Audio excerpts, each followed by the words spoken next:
Alright, people. So I decided to make another recording. Well, I think that's a little obvious based on the fact that this will be uploaded eventually.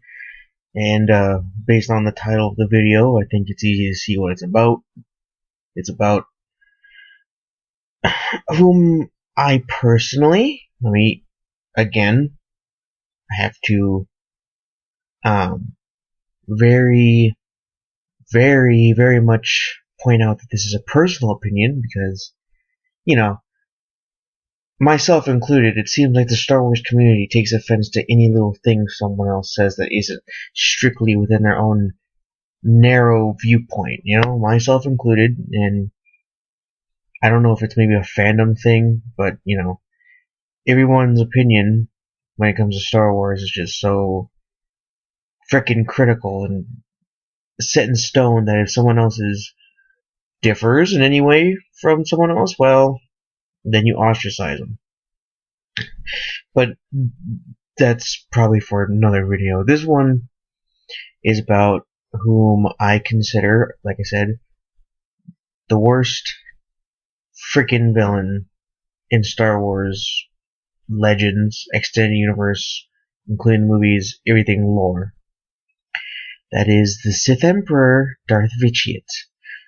I call him Bitchiate, and it was a joke around the Timpire crowd, which, again, I haven't been able to talk to them in a while, if anyone's asking. But anyway, no one is. Okay. The reason why I wanted to make this was because, like I have said before, I play the Old Republic because, frankly, I don't have that many games. It takes my mind off things. It helps me kind of get an idea for Star Wars things I want to make videos of, yada yada yada. And I have said several times now that after playing through the Old Republic, I do not think the game is a horrid piece of dung like I used to. It has many flaws still. I'm gonna hold that, but it's not the worst freaking thing in the world. But the character in that game that probably weighs it down the most for me is the fucking Emperor. And I'm making this after having, for the second time around, completed the new, semi-new Ziost, however you pronounce the damn planet, little mini story of the idiot walking around. And I love how the Old Republic decided to retroactively take over Ziost's, the way the planet is, and just, we'll just make it so that the Emperor made the planet the way it is. Whatever, okay? It doesn't really matter in the grand scheme of things. The planet's devoid of life by the time Luke is around. So, if the Old Republic really feels the need to make Ziost the way it is in, Luke's time because of the Emperor, I don't care, because at that point no one even remembers him, no one cares about him. He's nothing but a footnote, and that's all he deserves to be. I'm making this because I think my thoughts on him have been made clear, but have been very unrefined, and I'm going to try and more definitively just express why I don't like him and why I really, really think BioWare made a really awful villain. Even compared to Darth Malak, who, in universe, people are like, he's nothing but a blunt damn instrument of a Sith Lord. Okay. So, on the build up to the game, we're being told how great and powerful and la-di-da this Emperor is. How, of all the Sith Lords and all of creation and history, he's the only one who became immortal. Somehow. Apparently he did the same goddamn thing Nihilus did, but didn't go crazy by wanting to consume everything. Oh no, wait, yes he did, because he wants to consume the entire universe so that he becomes a god creature, and then wants the universe to be born again so he can eat all the people. Okay. Okay. He does that. And then going back even further into the lore, apparently this guy was born to a mom who was a cheating you-know-what, and had a thing with a Sith Lord, some random, unnamed, no one gives a shit about Sith Lord. She's married, goes back to her husband, whatever. He's born, and he looks, again, he looks like the goddamn Antichrist. We get it. He's supposed to be the Antichrist of Star Wars, apparently. And so then he finds out that his father, who's a abusive dickhead, whatever, is not his real father. His real father is a Sith Lord. So he kills his mother for being unfaithful. I think he kills his adopted, quote unquote, I mean, not adopted, but like the guy who raised him, he killed that father, and then he went and killed his actual father. Ironic that he kills his unfaithful mother. I don't know what that's supposed to say. I think that's supposed to symbolize that above all things he respected loyalty. Not really that fucking pertinent from a guy who decides later in his life to tear down the empire he himself built, but whatever. So then Marka Ragnos, Emperor of the Sith Empire, has him brought to him on Korriban, or Zyos maybe, I guess might have been the capital at the time. And Marka Ragnos likes him. I don't know why, considering that Marka Ragnos had several other apprentices who were just as well, and decides to train him a little bit. But then Marka Ragnos dies of natural causes. So obviously Vitiate didn't feel powerful enough to contend with Marka Ragnos, but I'm not even going to get into that. And then Naga Sadow and Ludo Kresh have their little feud. Naga Sadow definitely was a Marka Ragnos acolyte or apprentice, whatever you want to call him. Ludo Kresh, probably, I'm not sure.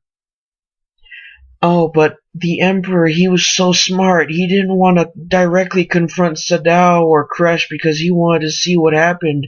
He didn't take part in the Great Hyperspace War because he was biding his time. At some point, it becomes quite obvious you're trying way too fucking hard to make your villain sound interesting and conniving and intelligent, when in reality you just didn't know how to fit them into a story that already happened because they didn't fucking existed. Just say, oh, he didn't take part in it because he was busy doing other things. Don't make it, oh, he was so smart, he was waiting for again, it makes him sound like fucking tryhard. Not him, BioWare. It makes them sound like a bunch of tryhards. Personal opinion again. So the Great Hyperspace War happens. And I've had confusion over the Great Hyperspace War for a long time. From even inside of the Old Republic, you're made to believe that the Great Hyperspace War was like this really awful, like super amazingly dreadful war. But the comic books that kind of showed the war only showed like what seemed like a day of fighting. But I can only surmise that it had to have taken more than a day. It had to have lasted at least a couple days or a couple weeks. I don't know. I try. Yeah, I'm sure Wikipedia says something different, but I'm not always going to trust Wikipedia 100%.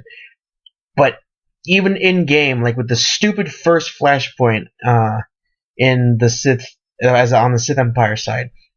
And you go and you attack and you try and get the general for the stupid Moff, whatever. And he says, oh, this war will be so terrible, like nothing seen since the Great Hyperspace War. That's implying that the Great Hyperspace War was really awful and is going to be the next awful comparable thing to the new war in the game. Take that with a grain of salt. I don't know if the guy's just talking out of his ass or if BioWare is talking out of his ass. Out of his ass, yeah, that's right. So, Great Hyperspace War happens. He's doing diddly on his planet. he knows that the Empire is going to fall apart because of the war. So he calls all these Sith Lords from across the Sith Empire who aren't on the front line doing their goddamn job, I guess. And he commits this stupid consuming life bullshit that Nihilus also ends up doing. Except somehow he keeps his freaking sanity. For the most part. I mean, I guess the Revan book kind of says he's lost his fucking mind, but I mean, that could explain some of the bullshit about him, but there's way more to his character that's bullshit that can't be explained by him being insane. So he does that. He kills everyone on his planet. You know, great guy. You know, there's some Sith Lords who you're kind of like, you're an evil dickhead, but I could see why you would be, like, a leader some people could look up to. I don't see how anyone could look up to this fucking asshole. This guy... I'll get to it. I'll get to that. So he goes and gathers a bunch of other Sith who are apparently dumb enough to follow him. And they go to Dromund Kaas to hide. Because the Republic committed genocide across the entire Sith Empire, but couldn't find Dromund Kaas. Okay? Which is not in the unknown regions. Dromund Kaas is right there in Sith space. So the Republic is highly incompetent. You know what? That makes a lot of sense. The Republic is highly incompetent. Moving on. Apparently, we're led to believe that this guy, after becoming immortal, built this giant-ass empire on, as far as we're led to believe, maybe one or several systems around Dromund Kaas. Because he couldn't have conquered planets in the Outer Rim without the Republic knowing ahead of time. He couldn't have conquered planets in the unknown regions because they're unknown regions, and it takes an entire expeditionary fleet to go into the unknown regions because you're going to come across people in the unknown regions who could kick this guy's military ass.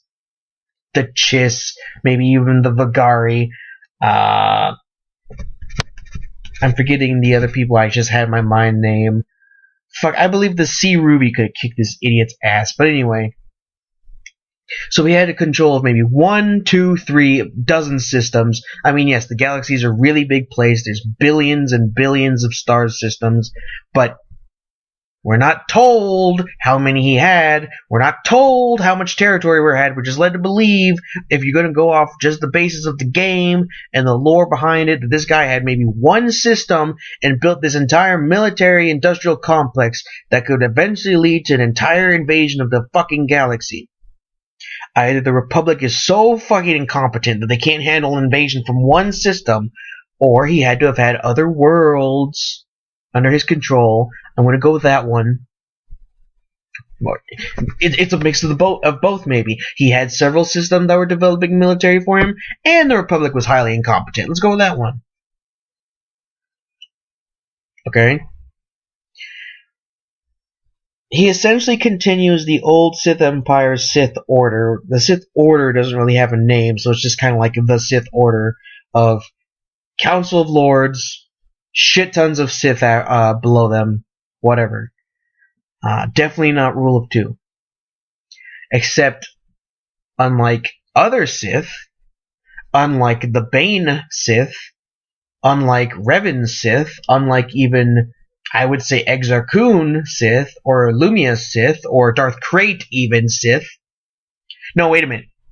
He has a lot in common with Darth Krayt. I take that back. Him and Krayt have a lot in common in their Sith ideology, because unlike other Sith orders, he is irremovable for the whole order to function. You remove him from the equation, the whole frickin' thing falls apart. Because it's a cult of personality to the nth degree, where he is immortal, he cannot be destroyed. Even troopers and Sith inside the game are constantly telling you that no one can be immortal but the Emperor, no one can rule but the Emperor. So, what is the point of being a Sith anymore with this guy in charge? If you're constantly being told, even as a Sith of any caliber that you will never be the top of the game. You'll never be more powerful than him. You'll never reach his station. You'll never be anything compared to this guy. You'll maybe reach this tier, and that's as far as you go. Then you've limited yourself as a Sith. You've limited it. That is sacrilege of the Sith. You are not supposed to be bound or limited by anything, and that is a problem that Bane points out when he's making his own order, and he ends up even being a little corrupted himself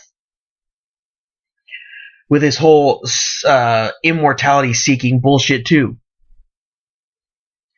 I get it. Every Sith who gains some measure of great power wants to live on because they don't want to die, they want to rule forever, they want to do things that they feel like they haven't been able to complete, but you still have to have the option of allowing for people below you to ascend to a higher station than you. This guy is not a Sith. He's a petty dictator with a bunch of Sith following him. He's a guy with a god complex with a bunch of Sith following him. So he's essentially bankrupt the entire Sith Order already. That's one problem. There's another problem. Well, there's many. So he builds up the Order, goes to war, peace is signed. We're led to believe that peace is signed because Revan is his prisoner, and he's in Revan's mind, and Revan's in his mind, and Revan is slowly but surely changing the Emperor's mind on several things, and eventually the Emperor just wants to sign peace because he decides he wants to go and find his own path to godhood, I guess. And he doesn't want to do that in a galaxy at war, which apparently is fine when the next war starts. I don't know why. I don't know the logic. So, this guy is essentially doing nothing for the majority of the First War, the Great Galactic War. And then during the Cold War, he's doing nothing except maybe looking for things in the galaxy that will help him attain his godhood or whatever the fuck he's looking for. It's never really explained what the hell he's looking for. It's kind of like, oh, the guy's already immortal, okay. He's not content with ruling an empire anymore, or ruling over a galaxy. He wants to rule over the entire universe, and the only way for him to do that is to, in his mind, go to the nth degree and eat all life in the universe, and then just kind of be like a blob in space waiting for everything to like a new Big Bang to occur, and then all the universe is created again for him to eat again. Considering that Nihilus lost his mind from being so hungry, going from planet to planet, what does this guy think going to happen when he's full of if he's in a dead universe? And by the way, I don't think space can ever truly be. I don't think he would even be able to eat an entire universe, considering the vastness of it. But if he managed to eat the entire universe, if that was even possible, and he was waiting for the creation of another universe, which is going to take billions, maybe even trillions, we don't even know how long the universe was empty until, suddenly a singularity appeared and boom, the entire universe was created. This guy would go knobbing insane. More insane. Because he'd be so fucking hungry. Doesn't make any sense. And all this doesn't even matter. It's just me explaining how dumb this character is and how dumb his concept was from birth, because the guy still exists within the confines of the Star Wars universe. BioWare wants him to fit in both the Legends and canon universes, and in either one, by the time of Palpatine, he's nothing but a fucking footnote, so he doesn't even fucking matter. All of his actions, all of his plans, all of his schemes are amounted to nothing because the Empire dies, he loses, Republic wins, end of story.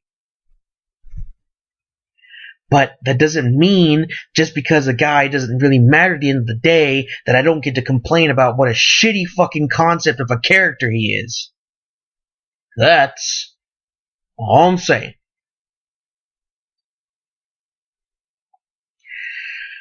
Anyway, going on from there.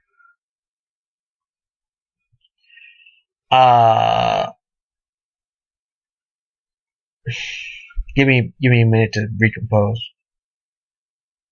Okay, so he does nothing throughout the Cold War, and then by the time of the second war coming around, the most you see of him is with the Jedi Knight story, where he's inhabiting some idiot's body, and you kill that body, I guess, and then you essentially kill him, but he's barely holding on to life, and he either wishes to die or be brought back so that he can get back to his stupid work. And then the other most time you can really see him is with the fucking Sith warrior, when you go and release him from his entrapment on Voss, which, by the way, for a guy who is so immeasurably powerful and inside the body of one little Voss creature that apparently he couldn't leave because it was his voice or whatever, apparently that Selma core thing on Voss was strong enough to hold him on the planet, so obviously this guy is not more powerful than some random force demon on a random planet that BioWare shitted out of its ass. That's something for you to think about, really, when you think about how strong, quote-unquote, this character is brought to us as. And then we get to Revan. Oh, dear God. Oh, if there ever was a more retarded reason for Revan to bring this guy back, or if there was a more retarded reason for BioWare to bring Revan back, I mean the Emperor back. So, Revan didn't die. His good half simply went and died while his evil half stayed and inhabited his body, because split personality essentially means you create two halves of a soul. That makes a lot of sense. And the evil half inhabits the body and then decides to save the universe. He's going, and to get his revenge, to save the universe and get his revenge and save innocent lives. He's going to destroy the Republic, destroy the Empire, kill millions upon millions and billions of maybe even people, so that he can resurrect the Emperor who's near death, so he can fight him and beat him. Yeah, okay, sure, Revan, go ahead and fucking do that. And then, when he does, and the Emperor is brought back to life, Revan's credibility and balls as a strong in-universe character are cut off, because the Emperor returns, he laughs, he tells Revan what a schmuck he is, and he goes off like fucking Lord of the Rings, and he bursts into a beam of light into fucking sky like he's coming out of Minas Mortal, and boom, he's gone. Apparently he can just travel faster than the speed of light through space. And Revan is left standing there like an idiot, being beaten by a bunch of no-names, because that's who we have. The Sith Inquisitor, the Sith Warrior, whoever you beat him as, are a bunch of no-names because they don't really have names. Well, you know, Darth Nox, the Emperor's Wrath, those aren't names, those are titles. Revan's been depantsed, thanks to the Emperor. Think about that. The Emperor doesn't give a shit about Revan. Think about that. Revan's been depantsed again because BioWare made a villain who doesn't give a shit about this guy who we've been made to believe is so great and so wonderful in and of his own right. But I even give Revan more credibility than I give the fucking Sith Emperor. And that's saying something, since I think Revan is so overrated that my mind explodes when people go off about him. I mean, Revan is Star Wars Jesus as Vitiate is Star Wars Antichrist, but, you know, whatever. And then we get to Zeost. And, you know, I can't say much more on the guy because the story isn't fucking done yet. But what this guy decides to do after being resurrected is go to Zeost, go to Not a planet that is being inhabited by Jedi or Republic or people who hate him. He decides to go to a planet of people who still worshipped him, likely, and he decides to kill all of them for his barely explained plan. And he makes Zayas devoid of life. He kills both Imperials and Republicans, if that's the term you want to use for them. He kills Imperials, he kills Republicans, and he kills Jedi, and he kills Sith. And essentially what he's done by doing that, he killed a Republic army and maybe a navy, you could say that, but he's essentially weakened the Empire because he wiped out an entire fucking inhabited planet. You made the people who are more likely to defeat you, being the Jedi and the Republic, the people on the light side of the Force, stronger by destroying a planet full of people who were essentially pro-you, pro-dark side, pro-Sith, just for, reasons. God, I don't even know where to, go on with this guy. What we have here is a villain who BioWare constantly wants you to believe you're so incompetent and incapable of defeating, to the point of ridiculousness. They try to make this guy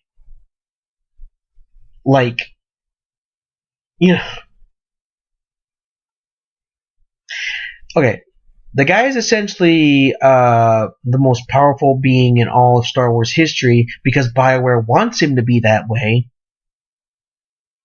Because this is a guy who's achieved immortality where, again, all of the other Sith in all of history, I don't know if I can emphasize that enough, Marka Ragnos, Naga Sadow, Exar Kun, Darth Traya, Darth Nihilus, Darth Sion a little bit, Palpatine, Vader, fucking Crate a little bit, Lumia, Cadus, Ruin, Riven, Bane, all of them did fuck all. Even though a lot of them tried for immortality, a couple of them got close. I said he has the most in common with the Crate, which he does if you really think about their characters, and Sion, but Sion's immortality was a horrible fucking thing. Nihilus maybe a little bit, but they're in the same goddamn boat.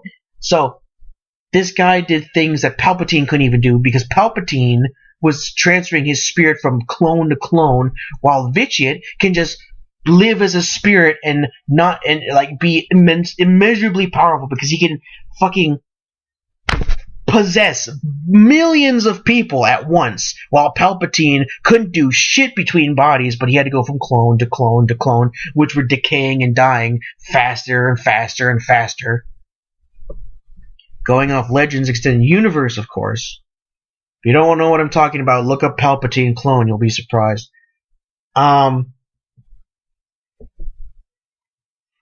Okay, that's one thing. Another thing is this guy builds up this empire that is supposed to be nigh unstoppable, at least when it first comes into the picture, only to slowly let it decay, rot, and die on his own accord. You could say that maybe Revan was the reason why he let that happen. But then after Revan's influence is cut off from the Emperor, he continues down the same bullshit path of, I'm going to let my own empire fall the fuck apart and let all the killing and decay and shit go on so that I can feed off the death and feed off the dark side that is being pervaded throughout the entire galaxy because of all the murder and chaos. And, if I happen to destroy an entire planet that is for the Sith, so I can essentially strengthen the other side of the party, the other side of the war, the other side of everything, which is the side that is most likely capable of defeating me if anyone is able to defeat me, considering the only person who's in-game story is the Jedi Knight, who is the one who beats me, who is essentially the main character of the Old Republic, since KOTOR 3 was supposed to be the Jedi Knight in the Old Republic story. Get that? Get that? Wrap your mind around that. The guy builds an empire that could have possibly taken over the entire galaxy, especially since the sacking of Coruscant happened, and Malgus and all these other Sith were like, if we had just been given a couple more weeks of that, if we could have just carried on, beat Coruscant down, attacked the Republic deeper and harder, we would have been able to have brought the Republic to its knees. But then the guy goes, oh no, let's go with peace. Again, Revan did that. But essentially what the game is saying is that the Empire and the Republic are on equal footing. And then the Second War starts. They're still on equal footing. But then the guy leaves, he gets beaten, he doesn't come back. Excuse me. He doesn't take care of his empire. He lets Malgus break away. He lets the stupid Dreadmasters break away. I'm sorry, Bane, if you're listening to this. I find them still a little stupid, okay? Especially how they're being Kephis. I'm just going to say Kephis. And, you know, all these fucking breakaway Sith and all these idiots who, because the Emperor's not around to stop them, they feel like they got big dicks all of a sudden. They want to become their own emperors and shit. I mean, even the Sith Inquisitor, essentially, I'd now more believe you, Bane, if you're listening to this, where I think the Inquisitor probably is the character in Star Wars that's most likely supposed to succeed the Emperor. But I don't see how that's ever going to be a possibility, because I'm pretty sure the game's going to end when the Emperor dies and the Empire falls apart. I could be wrong, but anyway. I